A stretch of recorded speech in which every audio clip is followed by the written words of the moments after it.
오늘 사실은 그 의원님을 꼭 모셔야겠다고 생각했던 것은 어제 느닷없이 네네. 대법원에서 5월 1일 날 이재명 대표의 선거법 위반 사건에 대한 선고기일을 잡았습니다. 정각석화처럼 잡았어요. 네네네. 조희대 대법원장이 왜 이렇게 격하게 스텝을 밟는 것이냐. 네네. 네, 그 의도는 무엇이냐. 어떻게 네네. 보고 계십니까? 저는 제가 그 조희대 그 대법원장님 그 인사청문회 때 제가 위원이었거든요. 네. 그 당시도 인사청문 과정에서도 재판 지연 문제, 신속한 재판의 문제가 많이 제기됐었거든요. 네. 그 당시 조희대 대법원장 후보께서도 정말 중대한 문제다. 지연된 정의는 정의가 아니지 않습니까? 네. 그래서 신속한 재판 문제를 꼭 해결하겠다고 다짐을 하셨거든요. 예. 그 대법원장 취임한 이후에도 그런 면에서 법원의 좀 재판 속도가 좀 빨라지고 있습니다. 네. 그런데 특히 선거법, 공직선거법 관련해서는 선거일 이후 1년 안에 재판을 끝내게 돼 있거든요. 예. 1심 6개월, 2심 3심이 3개월 3개월. 예, 예. 이거 꼭 지켜야 된다. 예, 633. 예, 예. 그런데 물론 다른 사건도 있겠지만 이게 상징적인 사건 아니겠습니까? 제1야당의 그렇죠. 당대표고 유력한 대선 후보 아니겠습니까? 예.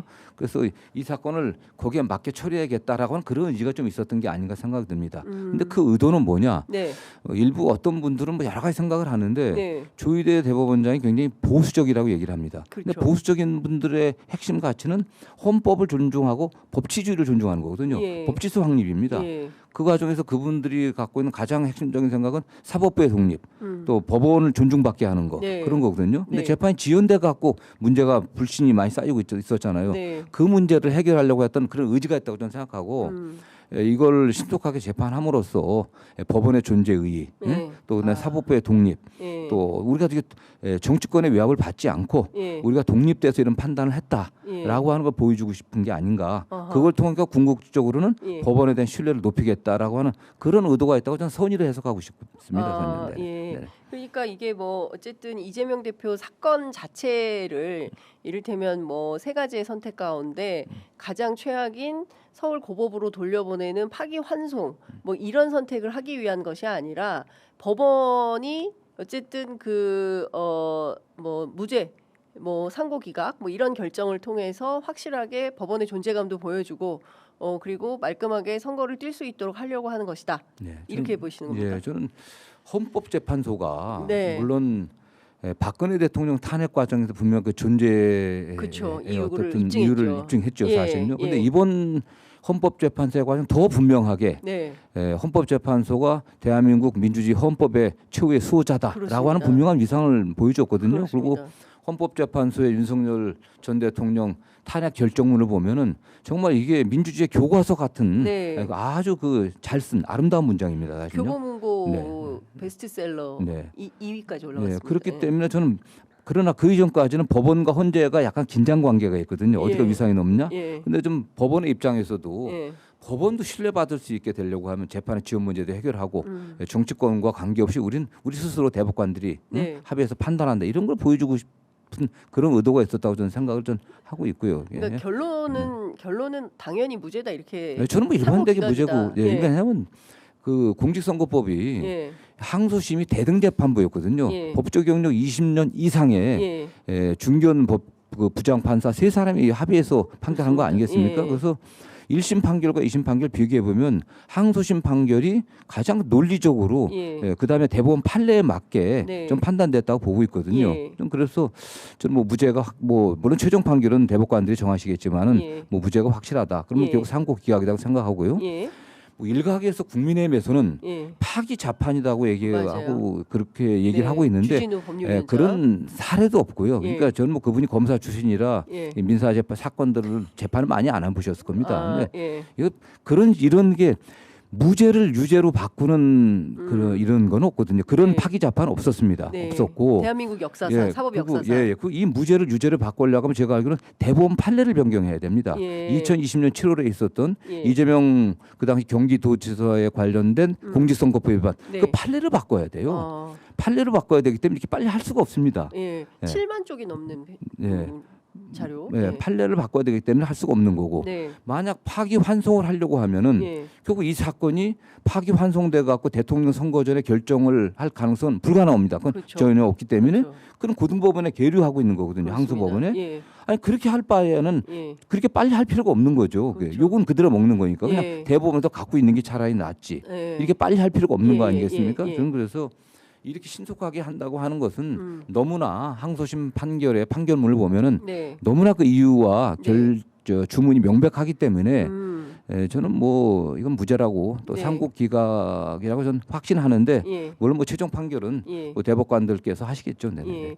그러니까 지금 그 결과를 뭐 무죄를 유죄로 바꾸는 거는 상상 불가인 상황인 것이고 네. 그렇다면 조희대 대법원장이 이렇게 빠르게 결정을 내리려고 하는 것은 결과론적으로는 헌법재판소에 비해서 법원의 역할, 존재의 의미 이런 것들을 더 뭐랄까 강력하게 피력하기 위한 조처다 네, 이렇게 그렇죠. 해석을 해보는 게 네, 맞겠다. 저는 그렇습니다. 그 네. 조희대 대법원장님께서 예. 보수적이라고 하는데 보수는 딴 거 아닙니다. 법치주의거든요. 핵심적인 네. 가치가. 네. 그래서 사법부의 신속한 재판을 통해 갖고 사법부가 독립되어 있음을 보여주고 정치권으로부터 그 외압에 네. 굴복하지 않는 사법부가 독립되어 있음을 보여주는 거고 그럼으로써 국민들의 그 사법부에 대한 신뢰를 회복하겠다는 거 네. 그런 의도가 있지 않았나는 생각을 하고 있고요. 네. 네네. 예. 예. 근데 지금 사실은 우리가 그 깜짝 놀랄 만한 것이 이제 지규현 판사로 인해서 네네. 진행된 이제 구속 취소 사태 아니겠습니까? 네네네. 그리고 이제 심우정 검찰총장이 여전히 이제 내란 그 사건의 수사 방해를 좀 네네. 대놓고 하고 있는 거 네. 아니냐. 근데 네네. 이 와중에 또 조희대 대법원장이 느닷없이 또 본인이 뭐 주심 그 대법관에 의해서 하는 게 아니라 대법원장이 대법원장이 재판은 지휘하시지만 재판장이시니까 예. 전원합의체. 네. 그러나 주심 판사는 정해져 있는 거죠. 그렇죠. 일반 예. 그 박영재 박영재. 대법관이 예, 예, 주심이시죠. 예. 네. 그러니까 그렇게 대개는 이제 주심이 적극적으로 이거 언제 해야 된다라고 기일을 잡고 하는데 조희대 대법원장이 적극적으로 나서면서 이게 무슨 또 다른 정치적 의도가 있는 것은 아니냐 이런 의혹이 있었던 게 사실인데 네네. 그건 아닌 것 같다 이렇게 보시는 예, 거죠? 만약 그렇게 된다고 하면 네. 사법부가 견딜 수 있겠습니까, 사실요? 우리 헌법 1조가 이번에 헌법재판소에서도 선언한 핵심이 있지 않습니까? 대한민국 네. 민주공화국이다. 그렇습니다. 그 민주공화국의 주인인 국민들, 그 주권자인 국민들에 대한 신임을 배신했기 때문에 대통령 파면한다 그러고 한 거 아니겠습니까? 그렇습니다. 국민주권주의거든요. 근데 주권자인 국민들이 그들의 일꾼을 선택하는 그런 과정에 지금 있지 않습니까? 네. 그런 과정에서 사법부가 개입을 해갖고 예. 그걸 왜곡시키는 결정을 할 수 있겠습니까, 그걸요? 예. 저는 그는 국민주권주의에 대한 배신 아니겠습니까, 저는요. 근데 그렇게 할 수 없다고 생각합니다. 그러니까 애시당초 사법부가 그렇게 할 수 없고 그렇다면 초반부터 너무나 세게 조희대 대법원장이 의심받았다 이렇게 봐야 되는 건가요? 뭐 그렇게 근데 그럼 좀 물론 트랙을 달리 해석을 해야 됩니까? 네, 그리고 저는 이제 그 얘기가 있어요. 네. 지규현 판사가 굉장히 소심한 분이고 그런 분인데 이분이 혼자서 그렇게 대법원 결정을 했을 리 만무하다라는 게 이제 선배 판사인 김승원 의원의 분석이신데요. 그렇다면 그 뒷배에는 조희대 대법원장이 있다 이렇게 해석을 하시더라고요. 저는 그것도 뭐 여러 해석이 있는데 네. 물론 뭐 저 정성호의 해석입니다. 그러나 어쨌든 그 불구성상대로 물론 두니까 여러 가지 문제도 있지만은 네. 너무 양 진영으로 나눠져 있지 않습니까, 사실요. 지금 예, 네. 대통령 윤석열 전 대통령이 구속된 상태로 두는 게 예. 그게 더 갈등을 심화시키지 않을까. 라고 그런 우려도 좀 했던 게 아닌가. 응? 지규현 판사가 예. 주변 판사 또는 뭐 주변에 의논을 했다고 하더라도 예. 뭐 판사들이 다 독립해서 하는데 예. 뭐 주변에 물어봤더라 그런 여러들 그런 약간 정치적 고려를 한 게 아닌가. 이건 분명히 좀 정치적 고려가 있었다고 저는 생각합니다. 근데 저는 뭐 기본적으로 그렇게 사람을 나쁘게 보질 않거든요. 저는 좋게 보려고 하는 경향이 있습니다. 제 선량하게. 좀 뭐 늘 긍정적으로 해석하고 예. 그래서 뭐 그렇지 않겠나 해석을 하는데 매우 이례적이었던 건 사실이죠. 네. 그렇게 해서는 안 되는 겁니다, 사실은. 네, 그렇지 그렇죠. 않겠습니까? 예. 그게 뭐 구속일자 계산하면서 갑자기 수십 년 만에 날짜로 계산하지 않고 시간을 따져갖고 그러니까요. 계산한다면 이거 웃기는 건데 맞습니다. 상상할 수 없는 어떤 계산법을 만들어냈는데 예.